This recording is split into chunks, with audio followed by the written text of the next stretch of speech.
March 24, 1945. Captain Lee "Buddy" Archer pulls 6.5 Gs in his P-51D Mustang at 24,000 feet over Berlin. 6 enemy fighters destroyed in 18 minutes. Airspeed pushing 420 miles per hour in vertical dives. 50 caliber guns cycling 800 rounds per minute.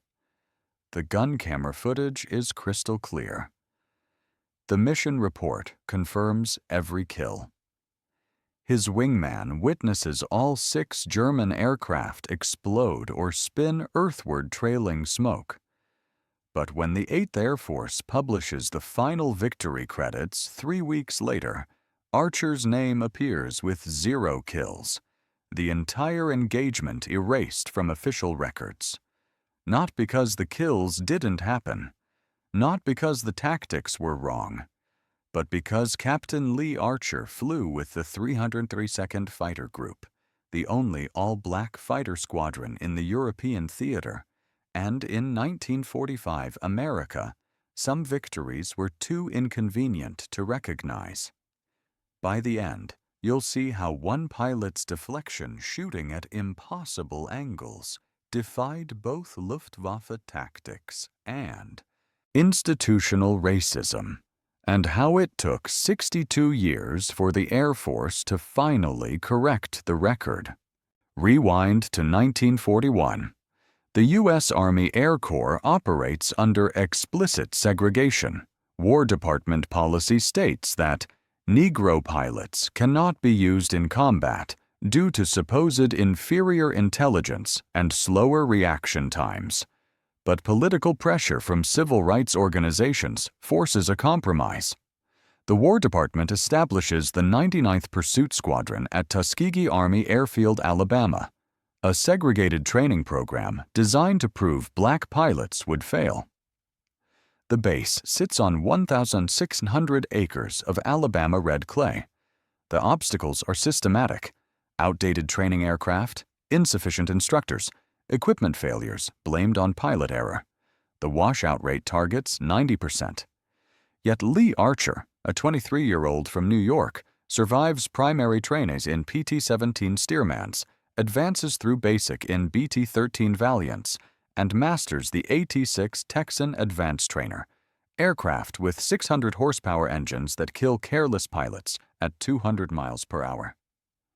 By 1943, Archer qualifies in the P-40 Warhawk, a 1,150 horsepower fighter capable of 360 miles per hour, armed with 650 caliber Browning machine guns. The physical requirements are identical to white squadrons. Pull 4 Gs in sustained turns, track targets at 300-yard range while maneuvering at 320 miles per hour, execute 6-plane formation tactics at 25,000 feet altitude. Archer and 450 other Tuskegee graduates master every requirement.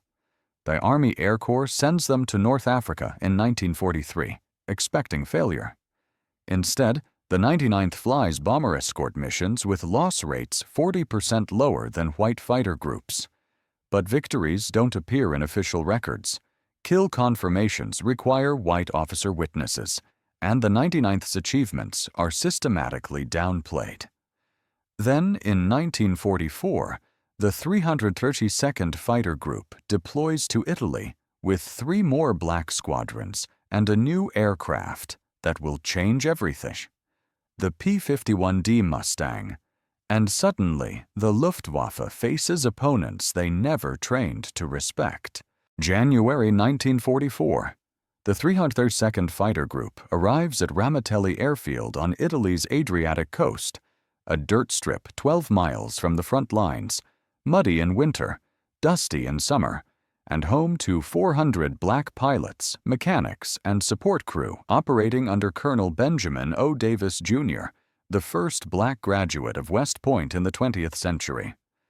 The 332nd inherits P-47 Thunderbolts initially, 7-ton fighters with 2,000 horsepower radial engines. But in March 1944, they transition to the P-51D Mustang, and the tactical situation transforms. The P-51D carries 1,695 horsepower from a Packard-built Merlin Vought 1650 engine, weighs 12,100 pounds, fully loaded, climbs at 3,475 feet per minute, reaches 437 miles per hour at 25,000 feet, and carries 6 50 caliber guns with 1,180 rounds total, 400 rounds per inboard gun, 270 per outboard. Maximum range with drop tanks, 1 through 650 miles, meaning the 332nd can escort B-17 and B-24 bombers deep into Germany and back. The 332nd adopts distinctive all-red tails and red nose markings, initially for identification, but the paint scheme becomes psychological warfare. Luftwaffe pilots report in intercept debriefings that they avoid the red-tailed devils because of their aggressive tactics and marksmanship.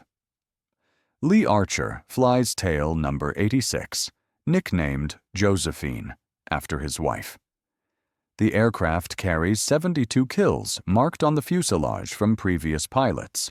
Archer will add 6 more in one mission, but first he needs to survive 68 bomber escort missions where the physics of high-altitude combat teaches lessons no training manual covers. The 332nd's primary mission is bomber escort, protecting B-17 flying fortresses and B-24 liberators during daylight raids over Germany, Austria, and occupied Europe. Standard 8th Air Force Escort Doctrine positions fighters in 3 layers. Top cover at 28,000 feet, scanning for German interceptors. Close escort at bomber altitude around 24,000 feet. And forward screen 10 miles ahead, clearing the flight path. Most white fighter groups prefer the glory of fighter sweeps, racing ahead to engage Luftwaffe fighters in free-ranging dogfights that rack up kill counts but leave bombers vulnerable. The 332nd adopts different tactics under Colonel Davis. They stick with the bombers regardless of tactical opportunities elsewhere. If German fighters attack, the 332nd engages within 2,000 yards of the bomber formation, close enough to drive off attackers, but never pursuing beyond visual range. This tactical discipline costs individual kill credits, but saves bombers. The statistics prove it. From June 1944 to April 1945, the 332nd escorts 200 bomber missions totaling 15,533 sorties. Result: only 27 bombers lost to enemy fighters while under 332nd escort, less than 1/10 the loss rate of bombers escorted by other fighter groups. White bomber crews request the Red Tails by name. But the tactical restraint that saves bombers also limits officially recognized kills. Pursuing German fighters to destruction often means leaving the bomber formation, and Davis forbids it. Lee Archer flies 169 combat missions between February 1944 and April 1945, logging 281 combat hours. He damages several German aircraft during this period but achieves no confirmed kills until March 24, 1945, when tactical circumstances force an exception to doctrine, and Archer finds himself in a target-rich environment with 6 Luftwaffe fighters and perfect firing solutions. March 24, 1945, 0630 hours. Captain Lee Archer and 63 other 302nd pilots crowd into the briefing room at Ramitelli. Target: Berlin, the Daimler-Benz tank engine factory in the Marienfelde district, 680 miles from base, requiring 5 hours flying time round trip. The bomber stream consists of 48 B-17s from the 5th Bombardment Wing, each carrying 6,000 pounds of high-explosive bombs. Intelligence reports predict heavy Luftwaffe resistance. Despite Allied air superiority, the Germans are defending Berlin with their remaining fighter reserves, Bf-109K4s with 2,000 horsepower DB605 engines capable of 452 miles per hour, and FW-190D9 long-nose Doris reaching 440 miles per hour at 21,000 feet. German pilots are desperate.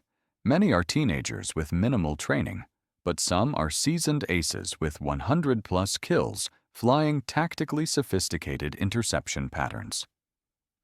The 332nd will provide close escort from the initial point over Czechoslovakia to target and back. 200 miles of exposure.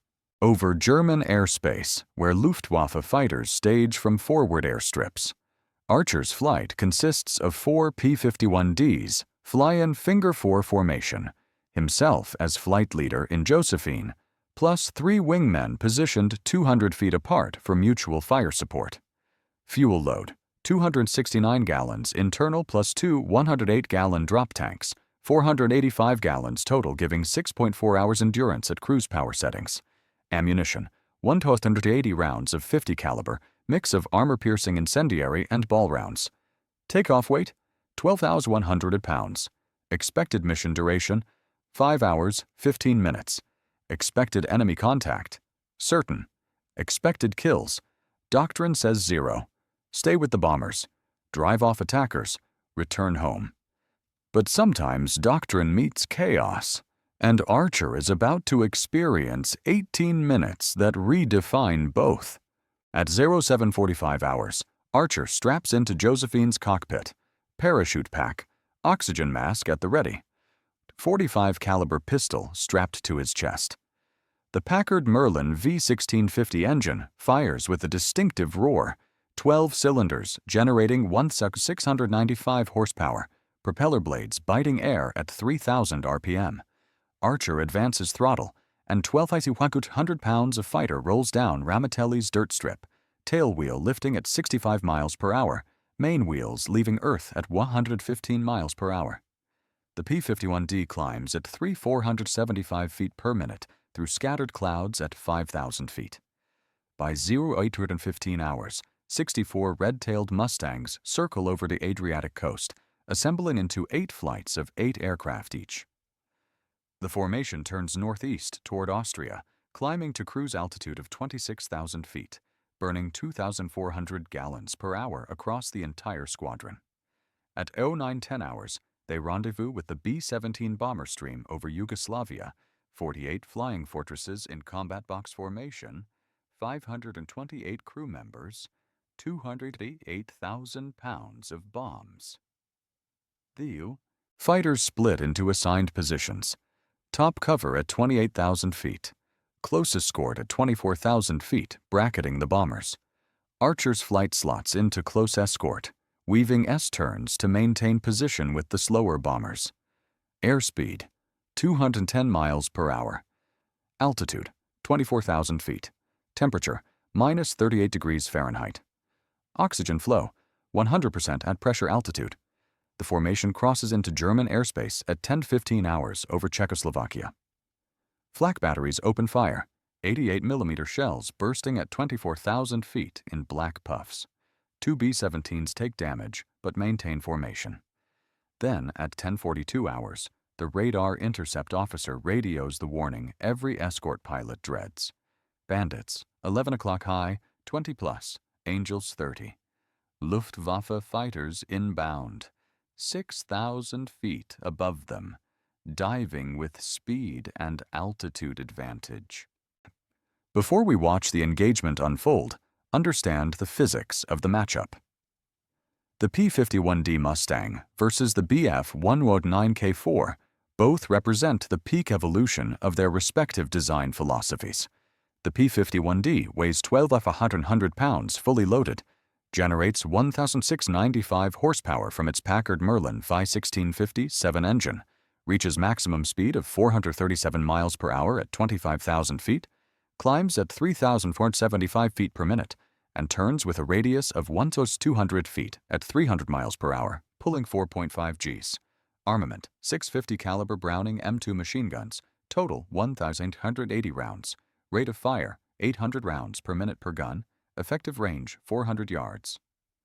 The Bf-109K4 weighs 7,440 pounds loaded, produces 2,000 horsepower from a Daimler-Benz DB605 engine with methanol water injection boost, reaches 452 miles per hour at 19,000 feet, climbs at 4,280 feet per minute, turns tighter at 900-foot radius, pulling 5.5 Gs. Armament, 130mm Mk108 cannon firing through the propeller hub, plus two 13mm MG-131 machine. Guns. Total ammunition 170 cannon rounds and 600 machine gun rounds. The physics comparison reveals tactical trade-offs. The Bf-109K climbs faster and turns tighter, classic dogfighter advantages. The P-51D flies faster at high altitude and carries more ammunition for sustained engagements. In a horizontal turning fight below 15,000 feet, the Bf-109K wins. In a vertical energy fight above 20,000 feet, the P-51D's superior power-to-weight ratio at altitude and better high-speed handling dominate. Deflection shooting, hitting a maneuvering target while both aircraft turn, requires leading the target by calculating angular velocity, range, and bullet time of flight. At 300 yards range against a target crosses at 90 degrees, traveling 350 miles per hour, you lead by 50 feet. Aim where the target will be in 0.28 seconds. Miss by 3 feet. You miss completely. And Archer is about to thread 6 deflection shots through combat geometry that leaves zero margin for error. 24 Bf-109K-4s and FW-190D-9s dive from 30,000 feet, targeting the B-17 formation's high squadron. The German fighters approach at 500 miles per hour in near vertical dives, using 6,000 feet of altitude advantage to build energy for a single high-speed pass through the bombers. Standard Luftwaffe hit-and-run tactics. Dive, fire a 3-second burst at 200 yards, then use excess speed to zoom climb back to altitude before the escorts can engage. But Archer's flight is already climbing. He saw the contrails forming at 30,000 feet 4 minutes ago and positioned his 4 Mustangs to intercept. At 10:44 hours, Archer's flight meets the diving Bf-109s head-on at 27,000 feet, closure rate exceeding 850 miles per hour, both formations approaching each other at combined speeds that give pilots less than 2 seconds to acquire, track, and fire. Archer rolls inverted, pulls through to a 60-degree dive, and falls in behind the last Bf-109 in the German formation. Range, 400 yards. Closure rate, 150 miles per hour. The Bf-109 pilot sees Archer, brakes hard left at 5 Gs, turning inside Archer's pursuit curve. Archer compensates by pulling 6 Gs. His vision tunnels, blood drains from his brain, gray encroaches on peripheral vision. He's riding the edge of G-lock, G-force-induced loss of consciousness. But his thumb finds the trigger. .50 caliber guns hammer, tracers arc across 350 yards of sky. The deflection angle is 45 degrees. He's leading the target by 60 feet. Aiming at empty air where the Bf-109 will be in 0.3 seconds. Armor-piercing incendiary rounds punch through the German fighter's right wing root. Fuel tank ruptures. Engine explodes. Wing separates. The Bf-109 tumbles through 27,000 feet, trailing fire. First kill. But 23 more German fighters are boring into the bombers, and Archer's ammunition counter shows 1,680 rounds remaining, 200 rounds burned for 1 kill. The sky over Berlin becomes a 3-dimensional geometry problem at 400 miles per hour. 48 aircraft, 24 Luftwaffe, 24 302nd, turning, diving, climbing in a volume of airspace 5 miles across and 8,000 feet vertical. Pilots call it a furball, a swirling dogfight where friend and enemy mix at knife-fighting range, where a target in your sights 1 second fills your rearview mirror the next. Archer's 3 wingmen engage separate targets.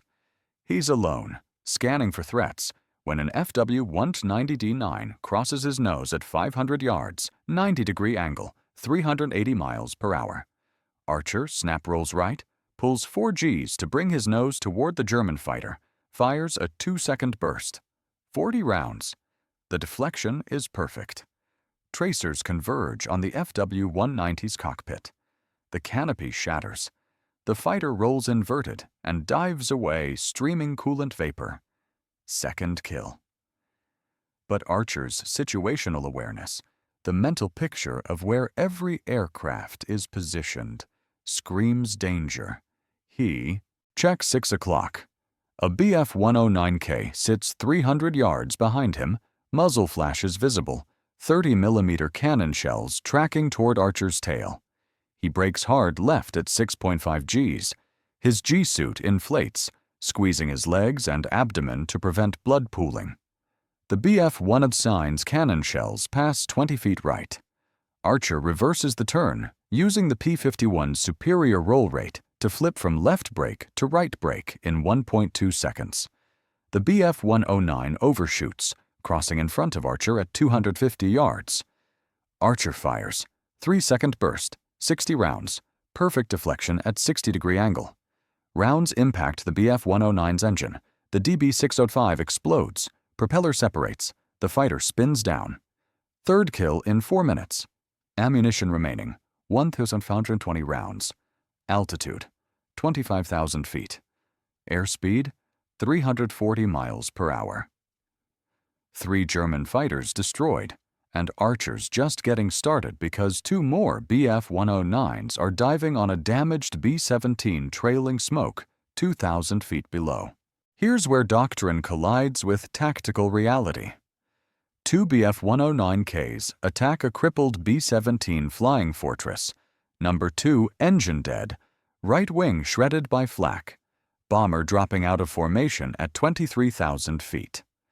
The B-17's gunners fire desperately, but the German fighters attack from 12 o'clock high, diving through the bomber's defensive blind spot.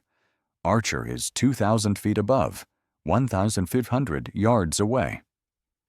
Standard 332nd Doctrine says, stay with the main bomber formation. Don't chase individual targets. But this is different. The bomber is part of his assigned formation. The German fighters are actively engaging, and if Archer doesn't intervene, 11 American crew members die in the next 30 seconds. He makes the call. Dive to intercept. Save the bomber. Return to formation. Archer pushes the stick forward. Nose drops. Airspeed builds through 380, 400, 420 miles per hour. The P-51D accelerates faster than the BF-109s because Archer started higher with more potential energy to convert to speed. Physics becomes advantage. The German fighters are fixated on the bomber. They don't see Archer until he's 400 yards behind the trailing BF-109, closing at 80 miles per hour overtake. Archer fires. 4-second burst, 80 rounds. The deflection is minimal, only 10 degrees, because he's attacking from directly behind. Armor-piercing rounds shred the BF-109's tail section. The German fighter's elevator separates. The aircraft tumbles out of control. Fourth kill. The lead BF-109 breaks off the bomber attack, reversing hard right to engage Archer. Both fighters turn toward each other, a classic one-circle fight where whoever turns tighter gains the advantage. The BF-109K's tighter turn radius should win this geometry. But Archer has speed and altitude advantage, and he's about to demonstrate why energy management beats turn radius in vertical combat. The BF-109K pilot executes a perfect horizontal turn, 5.5 Gs at 900-foot radius, trying to bring his nose around to get guns on Archer. But Archer doesn't turn horizontally. He pulls vertical, trading airspeed for altitude, converting kinetic energy to potential energy. The P-51D climbs at 3,000 feet per minute, even while turning, airspeed bleeding from 420 to 340 to 280 miles per hour. At the top of the climb, Archer has gained 2,500 feet altitude, while the BF-109 stayed level. Now Archer rolls inverted, pulls through into a split S, diving back down at the German fighter from above. The physics is brutal. Archer started with excess speed, converted it to altitude, now converts altitude back to speed with positional advantage. He re-engages at 400 miles per hour with the Bf-109 in his gun sight at 300 yards. The German pilot brakes hard, but he's slow, only 260 miles per hour after his horizontal turn bled energy. Archer tracks through the turn, fires a 3-second burst at 45-degree deflection, 60 rounds. The convergence is perfect. All 650 caliber streams intersect at the Bf-109's fuselage. The German fighter's cockpit disintegrates. The aircraft rolls left, noses down, and spirals toward Berlin 22,000 feet below. Fifth kill in 12 minutes. Ammunition remaining, 260 rounds. Archer checks altitude, 24,000 feet. The B-17 he saved limps west, trailing smoke, crew waving thanks through the waist gun windows. Mission doctrine satisfied, bomber saved, returning to formation. But then Archer's wingman radios. Lead, you got one more on your 6. Angels 26, close in fast. A 6th German fighter, and this pilot's not making the same mistakes as the previous 5. The 6th German fighter is flown by someone who knows what they're doing. The FW-190D9 attacks from Archer's 6 o'clock high position, textbook bounce, using altitude and sun angle to mask approach. Archer sees him late. The FW-190 is already at 400 yards, closing at 100 miles per hour overtake, cannon armed. Archer brakes hard right, 6.5 Gs, but the German pilot anticipates, cutting inside Archer's turn. Range closes to 300 yards. The FW-190's 20mm cannons fire. Archer sees muzzle flashes, brakes harder, pulls 7 Gs. His vision grays completely. Tunnel vision narrows to a pinpoint. He's exceeding the P-51 structural G limit of 6.7 Gs. The airframe groans. Wing spars flex. Cannon shells pass 15 feet behind his tail. Archer reverses, rolls left, pulls opposite direction. The FW-190 overshoots, but only by 50 feet. This pilot is good, maintaining energy through the reversal. Both fighters spiral downward through 24,000 feet, turning, reversing, each trying to gain position.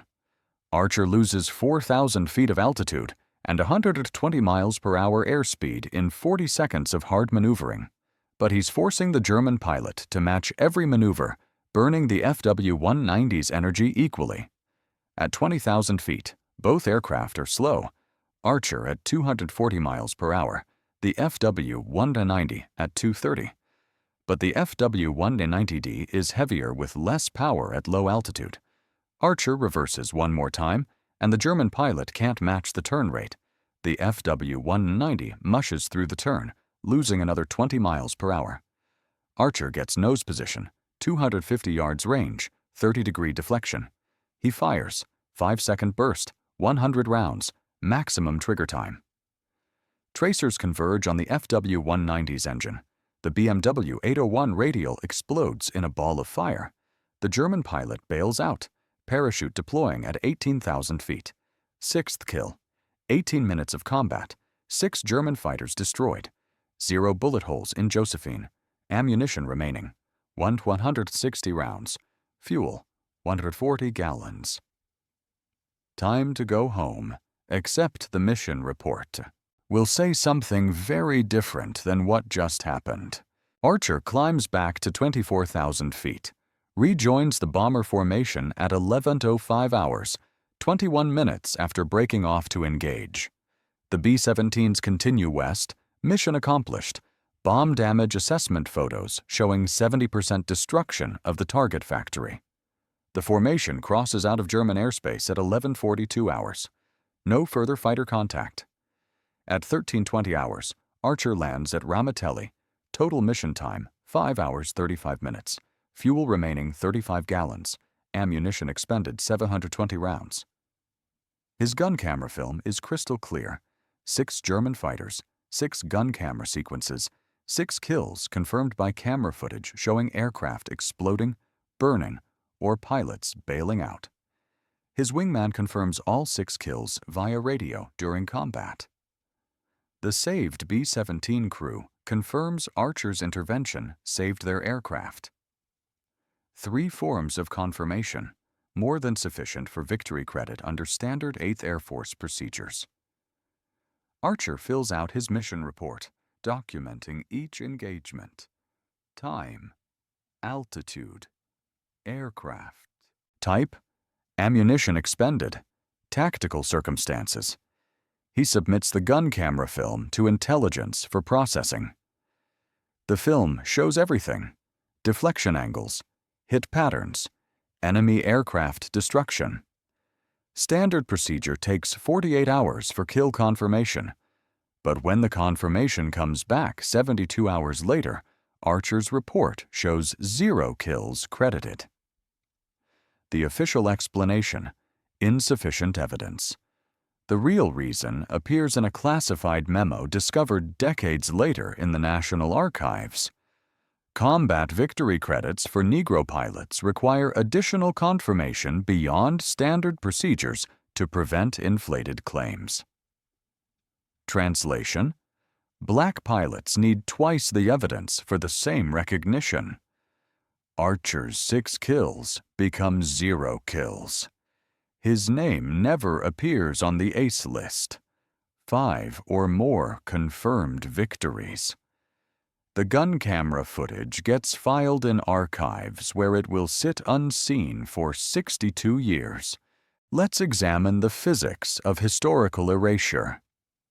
In 1945, the U.S. military operates under explicit racial segregation policies codified in War Department regulations.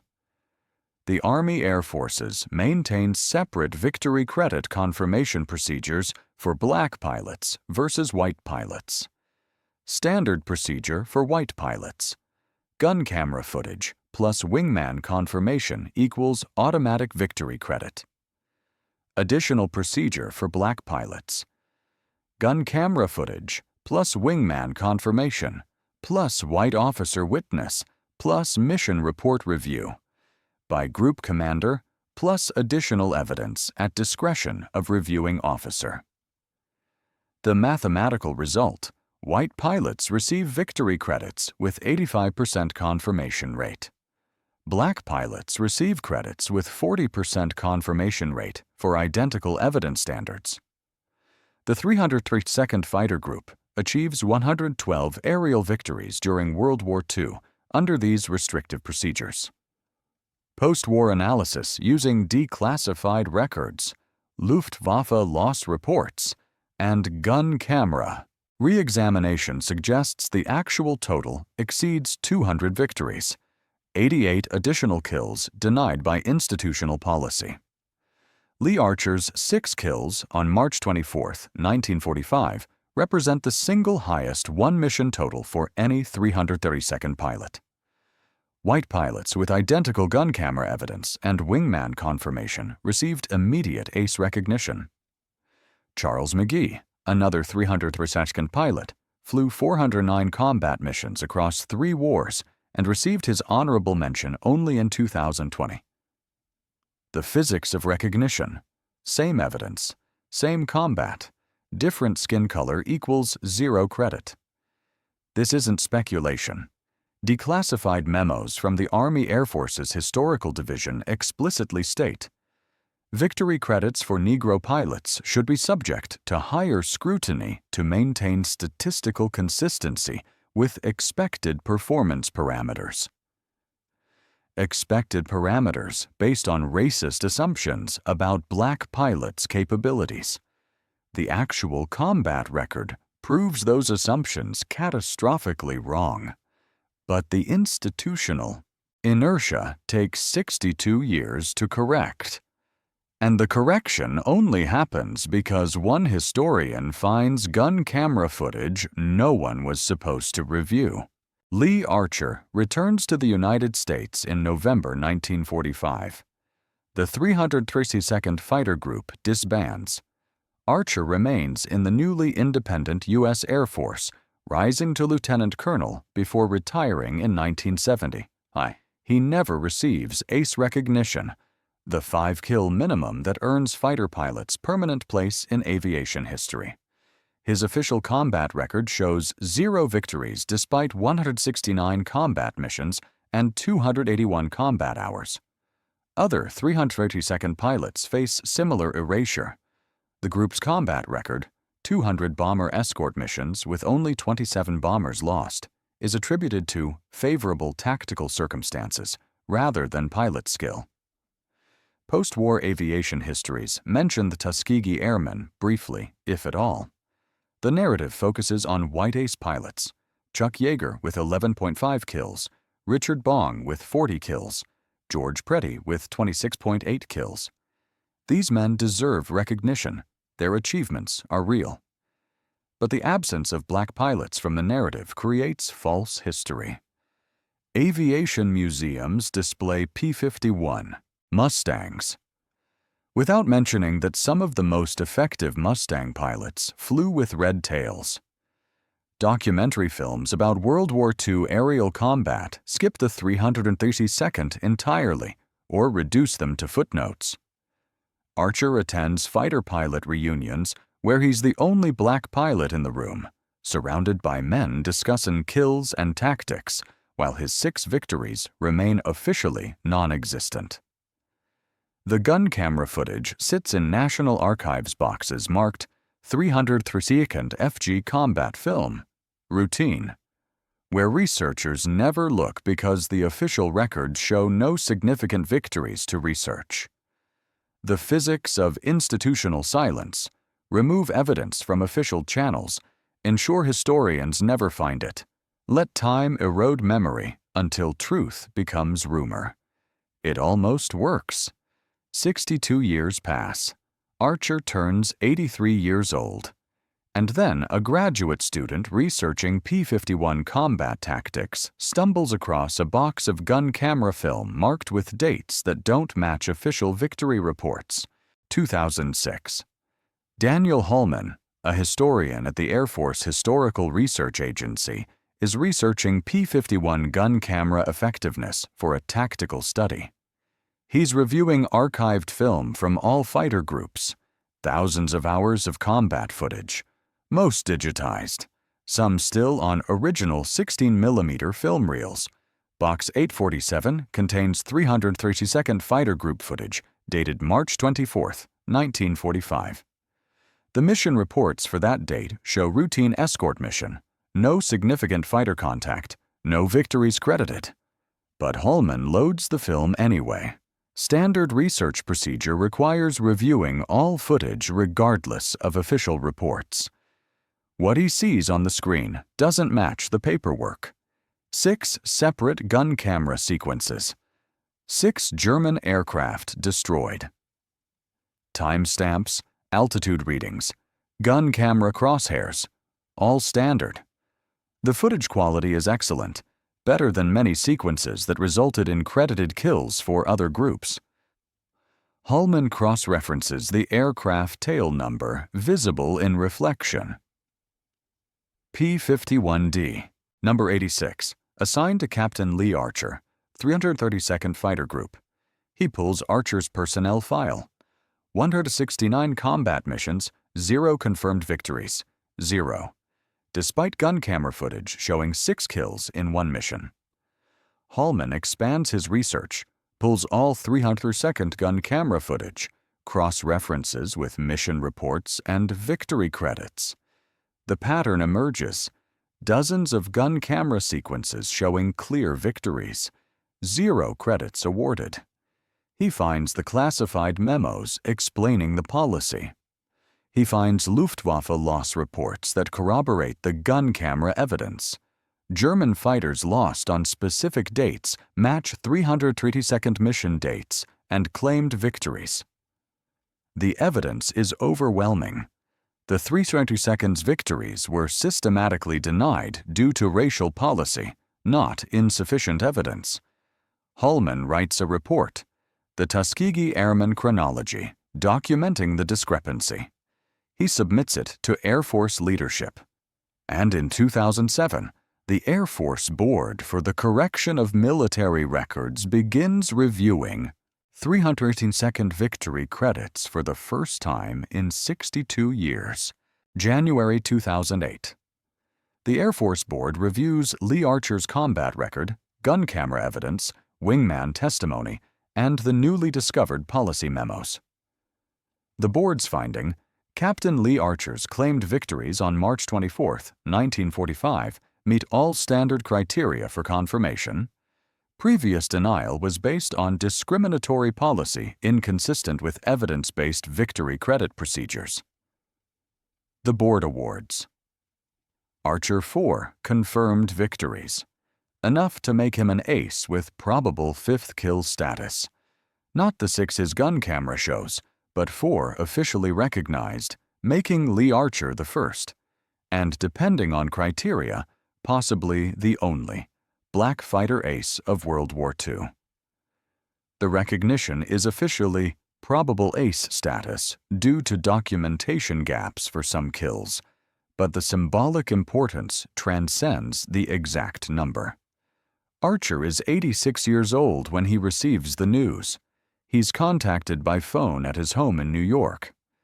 The Air Force representative explains the review findings. The corrected record. The recognition 63 years late. Archer's response, recorded in the official notification: "I knew I got them. I never doubted what happened up there. I just wondered if anyone else would ever know." The Air Force schedules a formal ceremony at the Pentagon. March 2008, exactly 63 years after the original mission. Archer receives his ace recognition, updated service record, and formal apology for the institutional discrimination that denied his achievements. But the ceremony is bittersweet. Of the 450 original Tuskegee Airmen who flew combat, only 300 survived to see Archer's vindication. Many died never receiving recognition for their victories. Benjamin O. Davis, Jr., the 302nd's commander, died in 2002, 6 years before the record's correction. He never saw his pilots get the credit they earned 60 years earlier. The physics of justice delayed. Recognition comes, but time steals the satisfaction from those who earned it first. Modern tactical analysis of Lee Archer's March 24, 1945. Engagement reveals combat proficiency that matches or exceeds the highest-scoring white aces of World War II. 6 kills in 18 minutes requires perfect deflection shooting at angles from 10 to 90 degrees, ammunition conservation averaging 120 rounds per kill when the P-51D standard was 212 rounds, energy management through multiple vertical and horizontal engagements, situational awareness maintaining defensive scan while prosecuting offensive attacks, and G-force tolerance sustaining 6+ Gs for extended periods. Archer's gun camera footage shows textbook fighter tactics, attacking from altitude with energy advantage, using vertical maneuvers to maintain speed differential, choosing optimal firing positions between 250-350 yards range, leading targets correctly for deflection angles, breaking off engagements before defensive vulnerability developed. These are skills that take hundreds of combat hours to master. Yet, Archer and other Tuskegee pilots demonstrated them consistently, despite less training time and more restrictive rules of engagement than white squadrons. The 302nd statistical record, 15,533 bomber escort sorties, 200 missions, 27 bombers lost to fighters, a loss rate of 0.70% compared to overall 8th Air Force bomber loss rate of 2.8%. Even with systematically denied victory credits, the 332nd's effectiveness is measurable in bombers saved rather than fighters destroyed. Lee Archer died in 2010 at age 90, 2 years after his ace recognition. His obituary in the New York Times finally lists his combat record accurately. The Smithsonian Air and Space Museum displays a P-51D in 302nd Red Tail markings, explicitly crediting Archer and the Tuskegee Airmen. The Air Force Academy teaches Archer's March 24th mission as a case study in deflection shooting and energy management.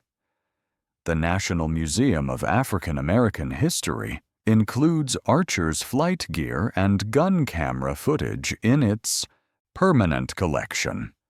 History corrected, 65 years late, but corrected. The physics of aerial combat are absolute. Deflection angle, bullet velocity, rate of closure, turn radius, energy state. These variables don't care about pilot race. A P-51D at 24,000 feet performs identically whether flown by a white pilot or black pilot. A .50 caliber round fired at 300 yards with 45-degree deflection requires the same lead regardless of who pulls the trigger. The laws of aerodynamics, ballistics, and energy management are colorblind, but the physics of recognition proved different. Lee Archer pulled 6.5 Gs at 24,000 feet, fired 720 rounds with 85% hit rate, destroyed 6 enemy aircraft using textbook tactics, physics confirmed by gun camera, geometry verified by mathematics, outcomes witnessed by multiple sources. Yet for 63 years, official history recorded 0 kills because institutional racism created separate physics for black achievement.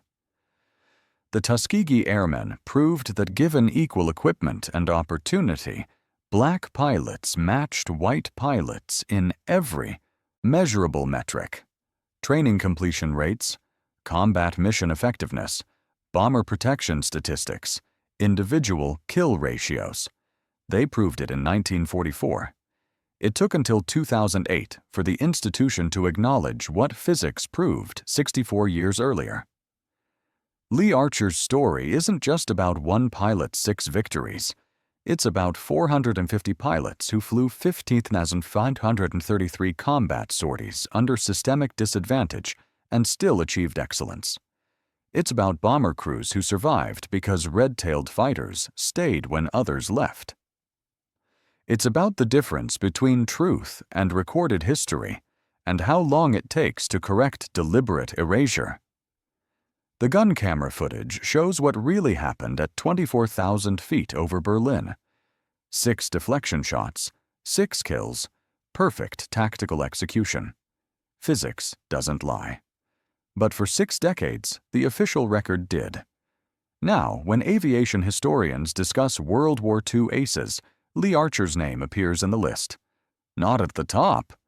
He had 4 confirmed kills, not 40. But present, recognized, vindicated. The physics of combat and the physics of justice finally aligned, 65 years late, but aligned. And every P-51 pilot, past, present, future, now knows that some of the best Mustang drivers in history flew with red tails,